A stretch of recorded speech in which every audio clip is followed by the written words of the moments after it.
നാളത്തെ പ്രൊമോ എന്ന് പറയുന്നത് ഫാമിലീസ് വീട്ടിലേക്ക് കയറുകയാണ്. ഒരു കാറ് വന്ന് വീട്ടിനകത്തേക്ക് നിൽക്കുന്നു. എല്ലാവരും ഇങ്ങനെ ടെൻഷൻ അടിച്ച് നിൽക്കുകയാണ്, ആരുടെ വീട്ടുകാരാണ് വരുന്നത് എന്ന് പറഞ്ഞുകൊണ്ട്. അപ്പോൾ എല്ലാവരും ഇങ്ങനെ നോക്കിയിരിക്കുക കേട്ടോ. നമ്മുടെ സീക്രട്ട് ഏജൻറ്റ് സായൊക്കെ എൻ്റെ പൊന്നെ എന്നൊക്കെ പറയുന്നു. പിന്നെ നമ്മുടെ ജാസ്മിൻ കരയുന്നു, അൻസിബ കരയുന്നു. എല്ലാവരും ഭയങ്കര ടെൻഷൻ അടിച്ച് ആരെ ഫാമിലി എന്ന് അറിയാൻ വയ്യല്ലോ. അപ്പം എല്ലാവരും ഇങ്ങനെ നിൽക്കുകയാണ്, മുടികനൊക്കെ എല്ലാവരും ഭയങ്കര എക്സൈറ്റ്മെൻറ്റ് നിൽക്കുകയാണ്. ഏത് ഫാമിലിയാണ് ആദ്യം വരുന്നത് എന്ന് നോക്കാനായിട്ട്. അപ്പോൾ എന്തായാലും ആദ്യം തന്നെ കാറിൻ്റെ ഡോർ ഓപ്പൺ ചെയ്യുന്നത് നമ്മുടെ നന്ദനയാണ്. നന്ദന ഇങ്ങോട്ട് ഓപ്പൺ ചെയ്ത് സ്റ്റക്കായിട്ട് നിൽക്കുന്നു, അങ്ങനെയാണ് കാണിക്കുന്നത്. അപ്പോൾ എന്തായാലും നന്ദനയ്ക്ക് മനസ്സിലായല്ലോ, ഓപ്പൺ ചെയ്യുമ്പോൾ മനസ്സിലാവുമല്ലോ ആരുടെ ഫാമിലിയാണെന്ന്. എന്തായാലും അടിപൊളിയായിട്ടുണ്ട്. എനിക്ക് തോന്നുന്നു ആദ്യം തന്നെ വരാൻ പോകുന്നത് അൻസിബയുടെ ഫാമിലി ആയിരിക്കാം കേട്ടോ.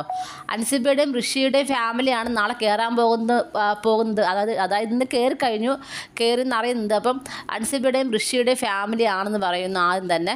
പിന്നെ അർജുൻ്റെ ഫാമിലി ഉണ്ടെന്ന് പറയുന്നു, അത് ഉറപ്പായിട്ടില്ല. പക്ഷെ എന്തായാലും നമ്മുടെ അൻസിബയുടെയും മുടിയൻ്റെ ഫാമിലി കയറി എന്നാണ് അറിയുന്നത്. എന്തായാലും നോക്കാം അതിലാരാ ആദ്യം കയറി നമുക്ക് കണ്ടു തന്നെ അറിയാം. നിങ്ങൾക്ക് എന്താണ് തോന്നുന്നത്? ആരുടെ ഫാമിലി ആയിരിക്കും ആദ്യം കയറുന്നത്? നിങ്ങളുടെ അഭിപ്രായങ്ങൾ താഴെ കമൻറ്റ് ബോക്സിൽ മറക്കാതെ രേഖപ്പെടുത്തണം. കൂടുതൽ ലൈവ് അപ്ഡേഷനുമായിട്ട് ഉടനെ വരുന്നതായിരിക്കും.